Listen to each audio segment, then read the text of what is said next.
Class 10th का जो 17 फरवरी से परीक्षा शुरू होने वाला है, उन लोगों के लिए पहला दिन हिंदी विषय है। और उन लोगों के लिए एक हम कहा जाता है कि बुखार लग जाने पर ऐसी दवा दिया जाए ताकि जल्द ठीक हो जाए। उसी तरह एक हम दवाई के जगह पर एक रिवाइटल हमने लेके आया, जो 1 से 2 क्लास हमारे देख लिया जाएगा तो करीब पूरा के पूरा ऑब्जेक्टिव बनाकर आ जाएंगे सभी बच्चे।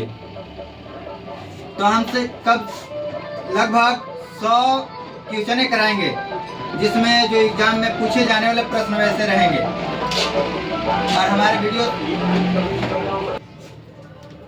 तो हमने देखते हैं कि किस प्रकार के ऑब्जेक्टिव पढ़ाया जाता है और एग्जाम में लड़ता है या न लड़ता है। 100 क्वेश्चन बताएंगे जो आपने कभी साल भर में उतना आपने तैयारी नहीं किया होगा, जो हमने आज या कल 2 दिन में हमने ऑब्जेक्टिव ऐसे करा देंगे जो एग्जाम में पूरा के पूरा बना के आ सकते हैं। 2 दिन हमने सिर्फ किताब का ऑब्जेक्टिव करवाएंगे और 1 दिन व्याकरण करा देंगे, जो पूरा का पूरा बनाकर हिंदी में चलेंगे ऑब्जेक्टिव।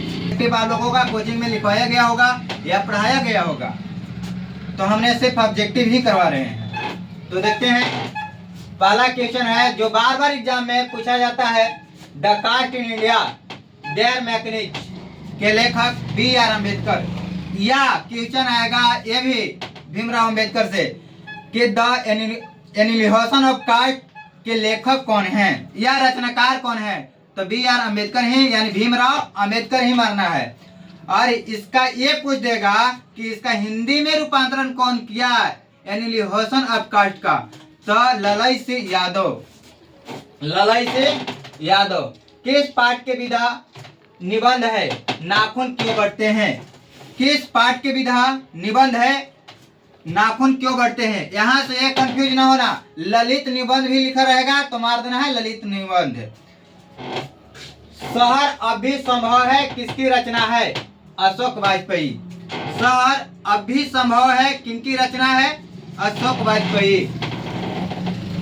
पंडित बिरजू महाराज ने गांठ किससे बंधवाया? जब पंडित बिरजू महाराज प्रोग्राम करने जा रहे थे या प्रोग्राम करने जाते हैं, तो जब सीख लेते हैं कोई भी व्यक्ति, तो क्या होते हैं कि हमारे यहाँ सभी बच्चे को शिक्षित कर देते हैं, यानी शिक्षा दे देते हैं। एग्जाम के समय में हमने शुभ आशीर्वाद देते हैं कि जाओ बच्चे, तुमने अच्छे अंकों से पास करेगा। उसी तरह पंडित बिरजू महाराज पूर्ण रूप से जब सीख गए थे डांस, तो उनके पिताजी ही गांठ बांध दिए थे कि तुम परिपूर्ण हो गए हो। तो क्वेश्चन है कि पंडित बिरजू महाराज ने गांठ किससे बनवाया? पिताजी से या बाबूजी से। ठीक है। नौकर की कमीज किसकी रचना है? विनोद कुमार शुक्ल। नौकर की कमीज किसकी रचना है? विनोद कुमार शुक्ल। बहादुर कहाँ से भाग कर आया था? नेपाल से। बहादुर कहाँ से भाग कर आया था? नेपाल से। रसूलन बाई कौन थी? गायिका। रसूलन बाई कौन थे? गायिका। अरे कहावत है, दावा करने से तो मसान ही जगता है। किनके वचन है? मंगम्मा की। अरे कहावत है, दवा करने से तो मसान ही जगता है, ये किनके वचन है? मंगम्मा की। माँ जी के पास आंगन में बैठकर मंगम्मा क्या खाती थी? पान सुपारी। माँ जी के पास आंगन में बैठकर मंगम्मा क्या खाती थे? पान सुपारी। माँ शीर्षक पाठ के लेखक ईश्वर पेटलीकर। माँ शीर्षक पाठ के लेखक कौन है? ईश्वर पेटलीकर। पपत्ती लगभग कितने साल की थी? 12 साल। पपत्ती की लगभग कितने साल के थे? 12 वर्ष। बादशाह अकबर ने जो सिक्का चलाया था, उस पर किसकी आकृति है?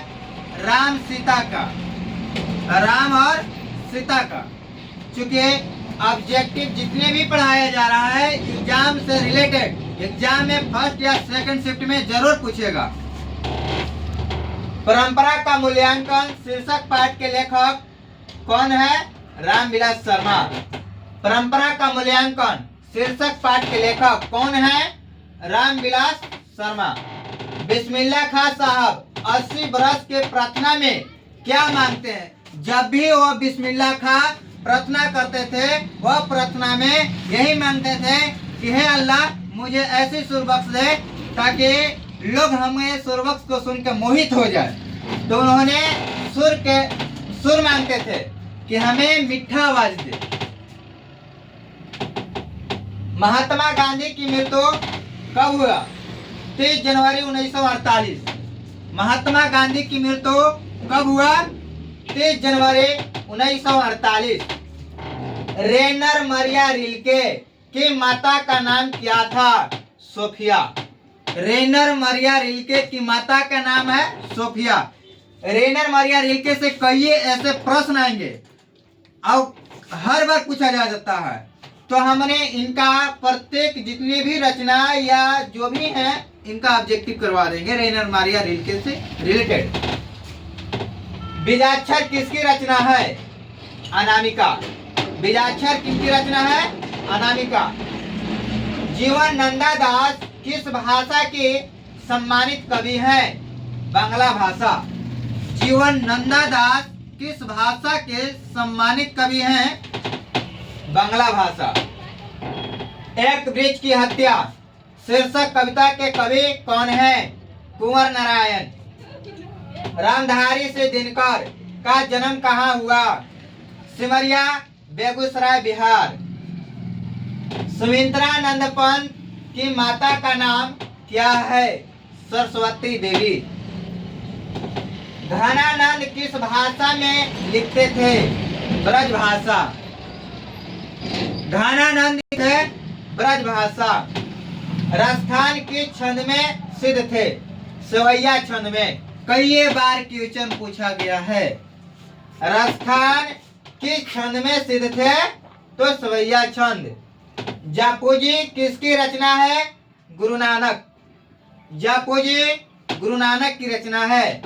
कितने साल की अवस्था में पंडित बिरजू महाराज की शादी हुई थी? 18 साल, जो इन्होंने सही नहीं मानते थे।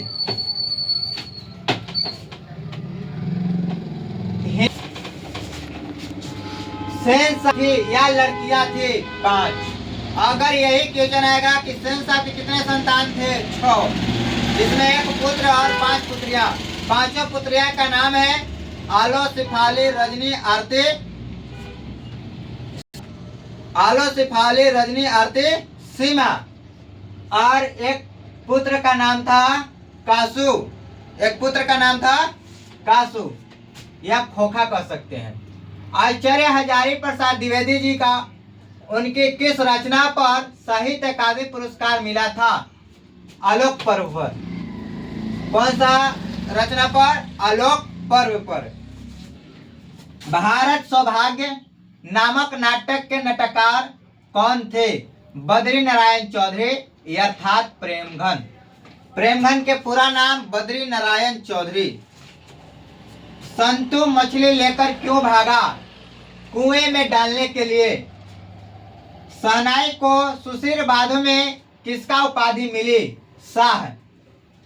मैक्स मुलर ने सर्वविध संपदा और प्राकृतिक सौंदर्य से परिपूर्ण किस देश को माना है? भारत। राधा किसकी पत्नी है? कैलाश की। किसका वातावरण वल्ली अमाल को भयभीत कर दिया था? अस्पताल का।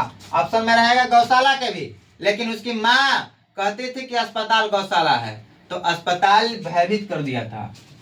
सीता के पुत्रों का नाम क्या है? कैलाश, नारायण एवं बिज्जू। ऑब्जेक्टिव में आएगा सीता के पुत्रों के नाम क्या है? कैलाश, नारायण और बिज्जू। कितने पुत्र थे? 3। दही वाली मंगम्मा किस भाषा की कहानी है? कन्नड़। ढहते विश्वास में कहानी में कैसी समस्या का वर्णन है? बाढ़ की समस्या। यह बाढ़ की समस्या कहाँ में आया था कहानी में? उड़ीसा की चर्चा किया गया है। उड़ीसा शहर की मदुरै को अंग्रेजी में किस नाम से पुकारते हैं? मदुरा। मंगम्मा किसके लिए मिठाई रखी थी? पोता के लिए। मथुरा और वृंदावन पर धावा किसने बोला? नादिर शाह के सिपाहियों ने। के 10 गुरु का नाम, सिखों के 10 गुरु का नाम जो बार बार एग्जाम में आता है। या तो पहला गुरु दे देगा, 5वां गुरु या 10वें गुरु, और सबका तो देगा नहीं देगा बात की बात है, लेकिन पहला, 5वां और अंतिम गुरु का नाम पूछता है। तो सिखों के पहले गुरु का नाम इस प्रकार की है, जो 10 गुरु के नाम हमने लिख दिया है। उसके लिए एक ट्रिक है, नारा गोरकी बहादुरी गोभी। नारा गोरकी बहादुरी गोभी।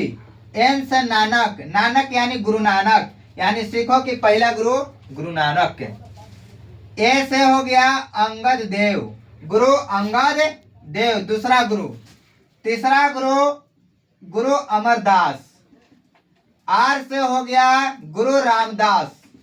ए से हो गया गुरु अर्जुन देव, यानी सिखों के 5वां गुरु गुरु अर्जुन देव। और इनके नाम पर स्वर्ण मंदिर, गुरु ग्रंथ साहिबा एवं हर मंदिर का निर्माण हुआ है। और 6ठा गुरु हर गोविंद जी। 7वां गुरु गुरु हर राय जी। 8वां गुरु गुरु हर किशन सिंह। 9वां गुरु गुरु तेग बहादुर। 10वां गुरु गुरु गोविंद सिंह, यानी सिखों की 10वां गुरु गुरु गोविंद सिंह। अब हमने एक व्याकरण का मूल मंत्र दे रहे हैं, जो इंटर के हाल फिलहाल एग्जाम में पूछा, ड की उच्चारण स्थान। हम अपने क्लास में पढ़ाए होंगे और अपने शॉर्ट वीडियो में भी डाल दिए हैं। एक ट्रिक कि अह कवि कंठ, इच अस्तालो, रट ऋषि मूर्धा, तुलसी दंत उफ होस्ट। यानी पहला पर हमने रख दिया,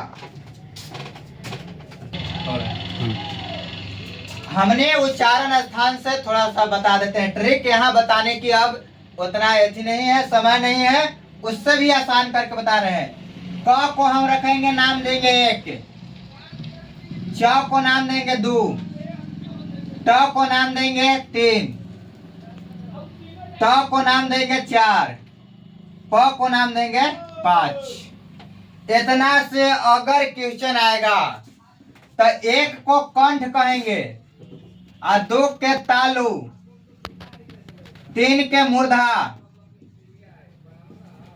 4 के दंत और 5 के ओष्ठ।